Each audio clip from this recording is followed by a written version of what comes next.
Sanibonani izithandwa zenkosi, welcome back to my channel. Guys, niyakhuluma ngala nangala ngama-side chick.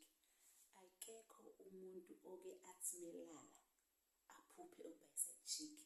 Akekho umuntu othi mezalwa athi mekhula abe nephupho lokuba yi-side chick. Yingoba singena kula relationship usuke uqanjelwe amanga. Ayikho indoda ekwazi ukushela njengendoda enengodosi or enonkosikazi.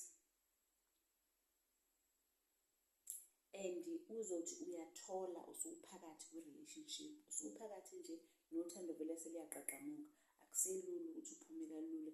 Noma uthi uyaqala ukhuluma naye umuntu umtshela ukuthi hayi, ngoba sengiyazi ukuthi nomuntu sengicabanga ukuphuma, uzobona u-action.